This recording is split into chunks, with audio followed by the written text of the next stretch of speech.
Las 12:17 de la madrugada del 28 de enero de 2022, en un hospital privado de Los Ángeles, marcaron el fin de una era para la balada romántica en español.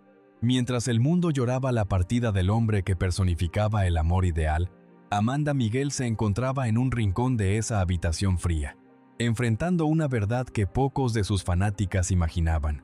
Detrás de los 20 millones de discos vendidos y las giras que llenaron estadios en toda América Latina, se escondía una historia de traiciones horribles, engaños pactados y una fortuna que terminó siendo, para ella, tanto un refugio como una jaula. Hoy vamos a exponer lo que la narrativa oficial de esta pareja prefirió no contar. ¿Cómo fue que una mujer con formación musical de conservatorio terminó produciendo, con su propio esposo en la consola, la canción que narraba en detalle la humillación que él mismo le había provocado?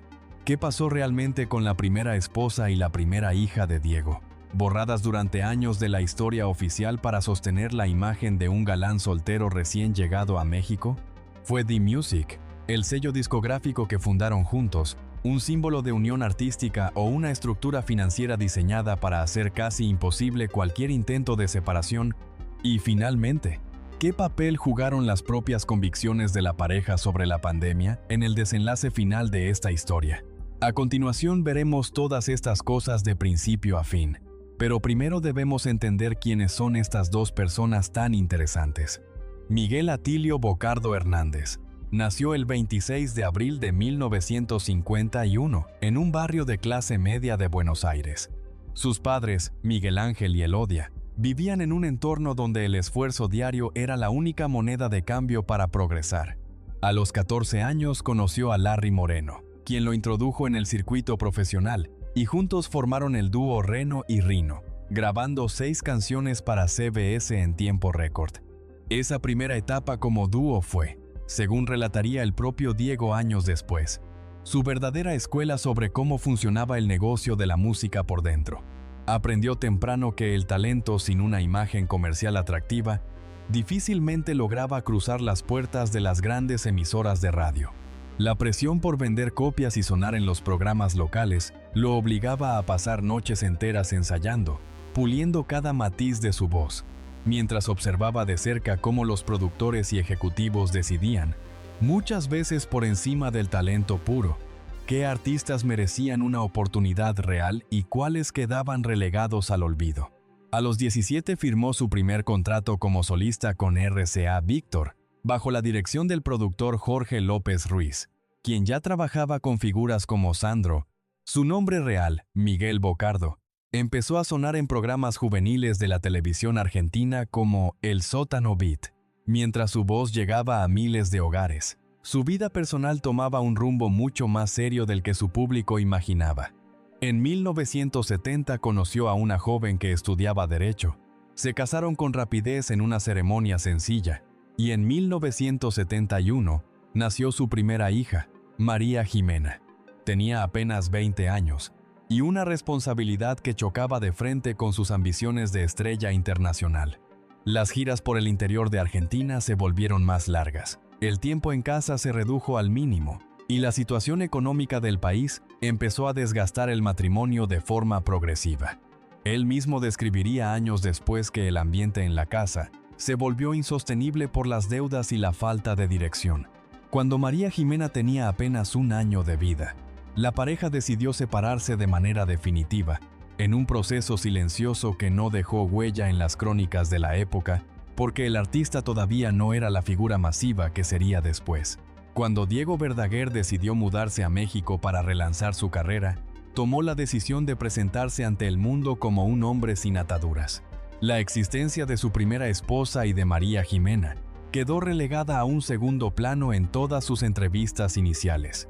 Sus agentes de publicidad entendieron que un galán romántico vendía mucho más si se percibía como alguien libre y disponible. Esta omisión no fue accidental, fue una estrategia deliberada para construir una identidad nueva desde cero en un país que no conocía su pasado. María Jimena creció en Argentina viendo a su padre triunfar a la distancia, a través de la televisión y las portadas de revistas extranjeras.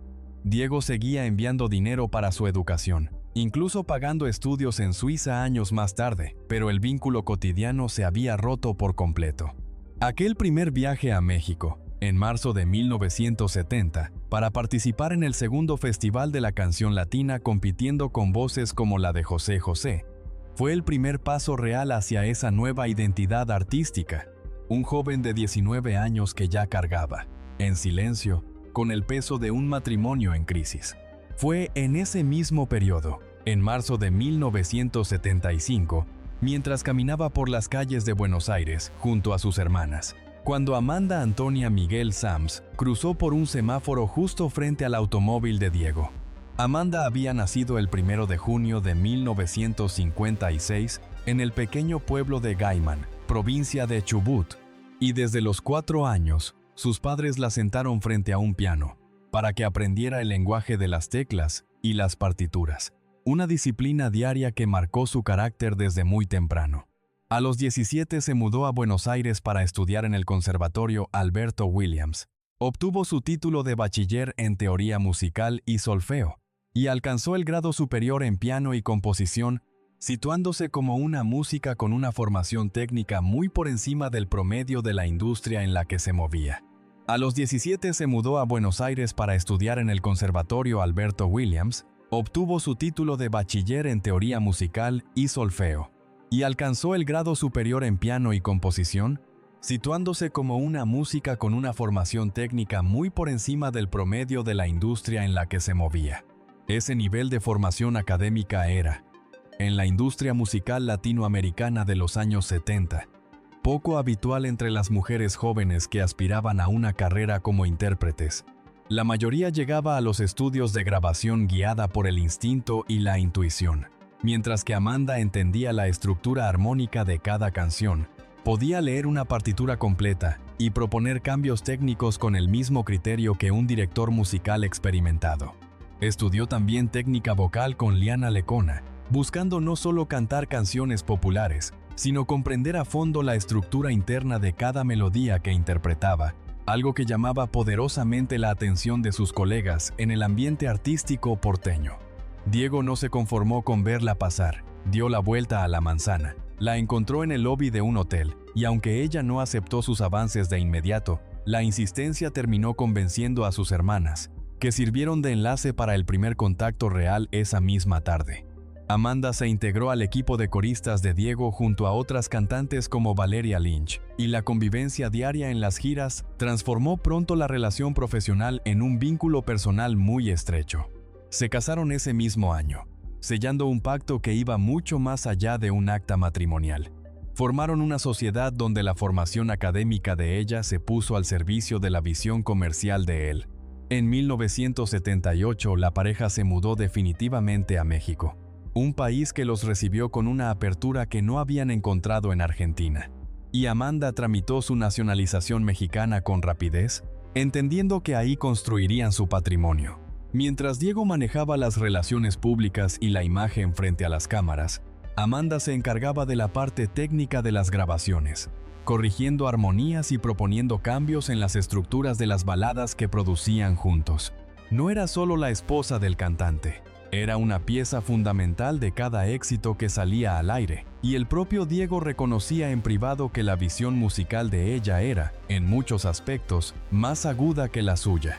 A principios de los años 80, con canciones como Corazón de Papel y La Ladrona, de 1981, la carrera de Diego alcanzó un punto de saturación en las emisoras de habla hispana, y la pareja aparecía en las portadas de las revistas de espectáculos como el modelo de un matrimonio sólido y exitoso.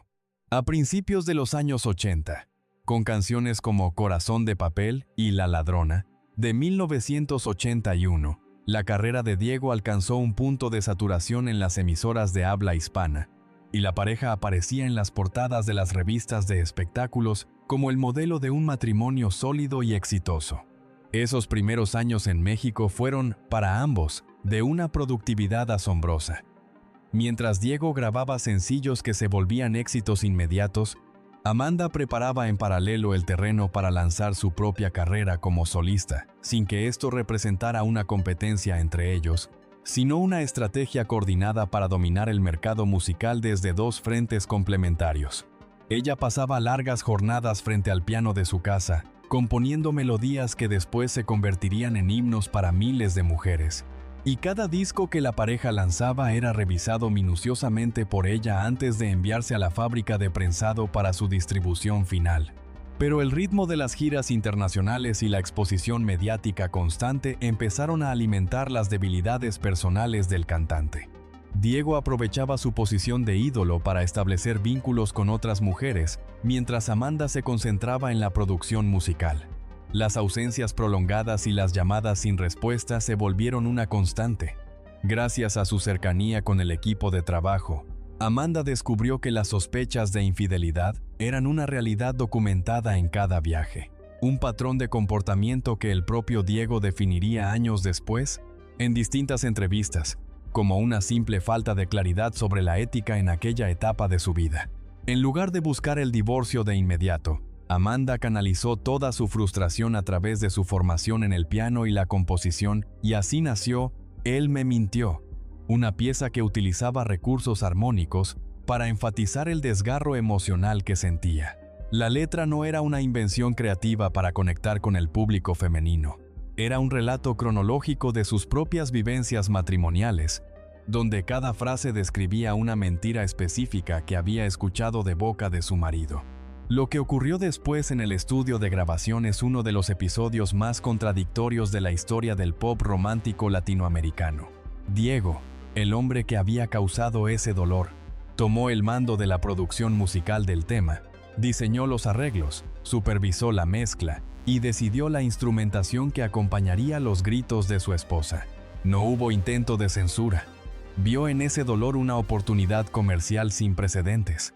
Amanda grabó la voz principal con el corazón destrozado, mientras Diego ajustaba desde la cabina de control los niveles de audio para que su angustia sonara lo más real posible. Con el dinero de las regalías del tema, ambos financiaron nuevos proyectos y fortalecieron su infraestructura profesional. Resulta difícil encontrar un caso similar donde el responsable de una traición ayude a producir y a difundir el testimonio de su propia culpa para obtener un beneficio económico directo. El tema se convirtió en un himno para las mujeres que encendían la radio cada tarde durante los años 80, mientras en televisión la pareja se abrazaba con ternura frente a las cámaras. En entrevistas posteriores, como la que concedió al programa de Gustavo Adolfo Infante, Diego se refirió a estas infidelidades con una tranquilidad notable, utilizando el término ojo alegre para describir los romances pasajeros que mantuvo a espaldas de su esposa, y asegurando que en aquel tiempo no tenía claros los conceptos de ética y moralidad en sus relaciones personales, pese a tener ya 30 años y una familia establecida. Amanda misma explicó, en el programa Primera Mano, que prefirió no separarse porque seguía amándolo profundamente, aunque el costo de esa decisión fue pasar años revisando el teléfono de su marido y vigilando cada uno de sus movimientos fuera de casa. Confesó haber desarrollado un carácter muy duro y desconfiado como mecanismo de defensa. La fusión absoluta de sus vidas personales y profesionales, además, convirtió el divorcio en una opción casi inviable desde el punto de vista logístico. Compartían el escenario, la habitación de hotel, la discográfica y cada decisión económica sobre un patrimonio en crecimiento constante. Diego solía hablar de sus impulsos con una franqueza que rozaba la imprudencia. En una entrevista para el programa Venga la Alegría, relató su encuentro con la actriz Salma Hayek en un elevador, describiendo la impresión física como tan fuerte que estuvo a punto de desmayarse, y contó que buscó activamente pretextos musicales para acercarse a ella, aprovechando su posición como productor, mientras ya estaba casado y era padre de una hija pequeña. Confesó que llegó a reconocerse enamorándose de la joven actriz veracruzana y que decidió, según su propio relato, calmar esos sentimientos antes de que la situación afectara su estabilidad familiar. Todo esto lo declaró públicamente mientras Amanda seguía a su lado, compartiendo la misma casa y el mismo negocio discográfico que ambos habían fundado. Para justificar este tipo de conductas, Diego desarrolló una distinción filosófica muy particular. Aseguraba que podía ser infiel con el cuerpo, pero nunca con el alma, y que bajo esa lógica, Los encuentros pasajeros no representaban una traición real a su vínculo espiritual con Amanda. En 2010 grabó el video musical de Voy a conquistarte en San Cristóbal de las Casas, Chiapas, con Galilea Montijo como protagonista, incluyendo una escena de boda que terminaba con un beso real en los labios entre ambos. 10 años después, en plena pandemia de 2020, Diego volvió a publicar esa imagen en redes sociales con un mensaje cargado de nostalgia, escribiendo que todos podemos crear una fantasía, y que él había logrado casarse en la fantasía con Galilea. Amanda, esta vez, no se quedó callada. Respondió públicamente en esa misma publicación: «Solo que vos estás casado, mejor no postules eso».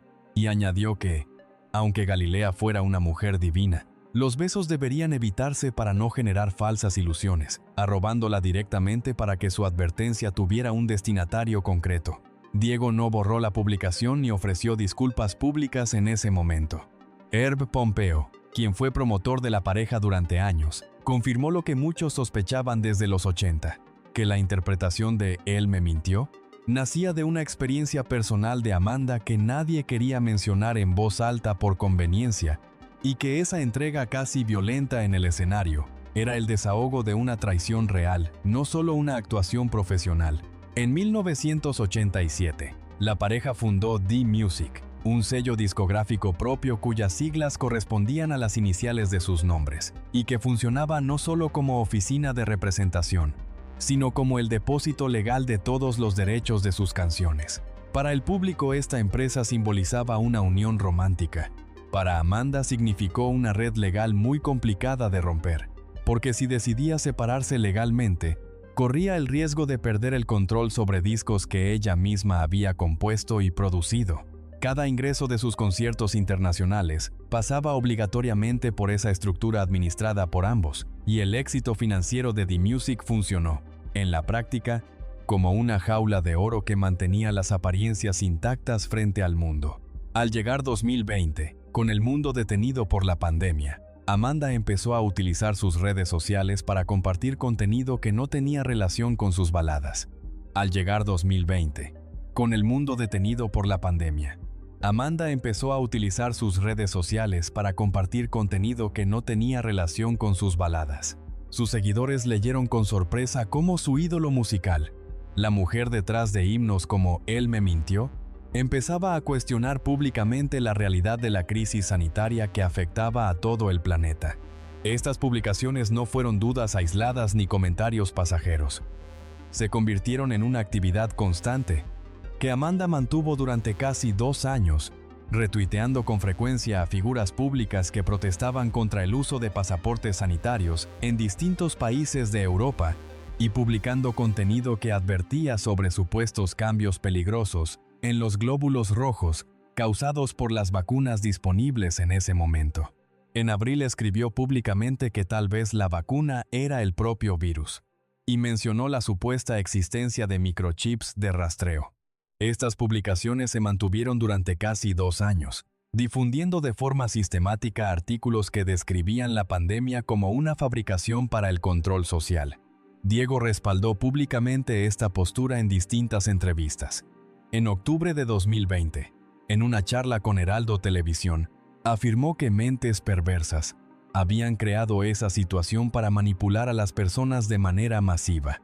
En agosto de 2021, apenas 5 meses antes del desenlace, Amanda escribió que todo era una sarta de mentiras orquestadas, mientras la pareja seguía planeando su gira Toda una vida, confiando en que su postura los mantendría a salvo.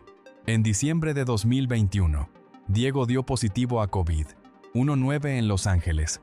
A sus 70 años, arrastraba una condición de tiroides que lo hacía especialmente vulnerable ante cualquier infección respiratoria seria.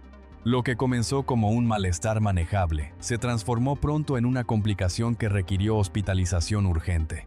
El 27 de enero de 2022, la noticia de su fallecimiento sacudió la industria musical de todo el continente. De inmediato surgió una controversia sobre si el cantante había recibido o no alguna dosis de vacuna. La relacionista pública de la familia, Claudia López Ibarra, aseguró a la agencia AP que Diego contaba con su esquema de vacunación completo, y que fue la agresividad de la variante Delta la que venció sus defensas. Pero la periodista Tania Charry ofreció una versión distinta en el programa El Gordo y la Flaca pocos días después, asegurando, según sus fuentes cercanas al centro médico, que el cantante no había recibido ninguna vacuna por decisión personal. Esta contradicción entre la versión oficial de la familia y los reportes de prensa generó un clima de sospecha que nunca terminó de resolverse públicamente. Amanda procesó su duelo en medio de una tormenta mediática de una crueldad considerable. Miles de usuarios la señalaron directamente como responsable de lo ocurrido por sus mensajes previos contra la medicina científica, mientras ella cuidaba a su nieto Luca, nacido apenas 2 meses antes de la muerte de Diego. Tenía 65 años y acababa de perder al hombre con quien compartió casi 5 décadas de su vida adulta. Las cenizas de Diego Verdaguer fueron divididas para cumplir con la dualidad de su propia vida. Una parte descansa en un nicho dentro de la Basílica de Guadalupe, en México, el país que lo convirtió en ídolo. La otra permanece en el cementerio Hollywood Forever de Los Ángeles. El legado material que dejó, según especialistas de la industria, supera los $15 millones entre propiedades y activos financieros, con más de 20 millones de discos vendidos y más de 20 certificaciones de oro a lo largo de su carrera. Dentro de ese patrimonio, sus 2 hijas representan las 2 etapas más marcadas de su historia personal. María Jimena, nacida en 1971 de su primer matrimonio en Argentina, mantuvo siempre un perfil discreto viviendo en Florida, lejos de las cámaras. Ana Victoria, nacida en 1983, creció bajo los reflectores y siguió los pasos artísticos de sus padres desde joven. Diego siempre se esforzó por mostrar en público una relación armoniosa entre sus 2 herederas, insistiendo en que el afecto entre ellas era genuino y profundo. Sin embargo, la diferencia entre las realidades de ambas fue siempre evidente para quienes conocían la historia completa. Mientras una creció con un padre ausente que enviaba dinero desde México, la otra fue la protagonista absoluta de la familia ideal que el mundo admiraba desde las portadas de revistas. El nacimiento de Luca, el nieto de Amanda, en noviembre de 2021, apenas 2 meses antes de la muerte de Diego, marcó el inicio de una nueva generación en la familia. El cantante solo tuvo unas pocas semanas para ejercer su papel de abuelo antes de que la crisis sanitaria lo obligara a ingresar al hospital. Poco después del fallecimiento, Amanda y Ana Victoria anunciaron la gira Siempre Te Amaré Tour, utilizando tecnología de hologramas para proyectar una imagen digital de Diego sobre el escenario, con la participación del actor Omar Chaparro guiando la narrativa del show. Cada noche, Amanda canta sus duetos más famosos junto a una luz artificial que imita los movimientos de su esposo fallecido, una imagen idealizada del romántico que nunca fallaba, muy distinta de los años de vigilancia y desconfianza que ella vivió en la realidad. En entrevistas más recientes, Amanda ha empezado a mostrar una faceta que muchos desconocían. Habló abiertamente de lo que significa aprender a estar sola a los 65 años, y de que esa soledad, después de décadas protegiendo la imagen de su matrimonio por encima de sus propios deseos, le resulta agradable. Una nota escrita con tinta azul sobre la estufa de su cocina, fechada el 23 de octubre de 2021, es hoy un objeto de archivo personal que Amanda conserva en su residencia. En ese papel, Diego dejó escrito un simple «Te adoro» antes de partir hacia su último viaje profesional fuera de casa.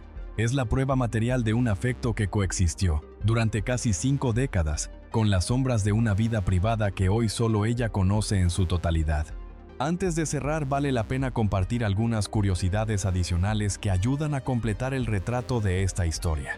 Pocos recuerdan que, mucho antes de convertirse en el romántico de las baladas, Diego coincidió en aquel Festival de la Canción Latina de 1970 no solo con José José, sino con toda una generación de artistas latinoamericanos que competían por hacerse un nombre en un mercado mexicano todavía en formación. Esa experiencia temprana de medirse contra voces de ese calibre, según relató él mismo en entrevistas posteriores, le enseñó que el carisma frente al público podía compensar, al menos parcialmente, la falta de un repertorio propio consolidado en esos primeros años. Sobre la carrera solista de Amanda Miguel, Distinta a su faceta como coautora y productora de los éxitos de Diego, vale la pena recordar que ella misma alcanzó un éxito masivo independiente con temas como Él me mintió, que no solo funcionó como catarsis personal, sino que la consolidó como una de las voces femeninas más reconocibles de la balada romántica en español durante los años 80, con giras propias por Sudamérica que en algunos mercados llegaron a rivalizar en popularidad con las de su propio esposo. Sobre la recepción del Siempre Te Amaré Tour, con la proyección holográfica de Diego, la crítica especializada en espectáculos se dividió de forma considerable. Algunos periodistas culturales cuestionaron públicamente si este tipo de tecnología representaba un homenaje genuino o una forma de explotación comercial de la imagen de un artista que ya no podía dar su consentimiento sobre cómo se usaba. Su legado. Otros, en cambio, destacaron que este formato permitió a miles de fanáticos en distintas ciudades de América Latina y Estados Unidos experimentar por última vez la sensación de un concierto en vivo de la pareja, algo que de otra manera habría sido imposible tras su fallecimiento. Amanda misma reconoció en alguna entrevista que, al principio, cantar junto a esa proyección le resultaba profundamente extraño, casi perturbador, pero que con el tiempo llegó a encontrar en esas presentaciones una forma particular de mantener viva, noche tras noche, la parte de su historia con Diego, que sí valía la pena recordar frente a un público que solo conocía la versión idealizada de su matrimonio. Si esta historia les hizo ver bajo una luz distinta a estos dos artistas cuyas canciones acompañaron a tantas generaciones, nos encantaría leer su reflexión en los comentarios. Suscríbanse a este canal y activen la campana para seguir descubriendo, junto a nosotros, los legados y las verdades que quedaron ocultas detrás de las figuras que marcaron nuestra época.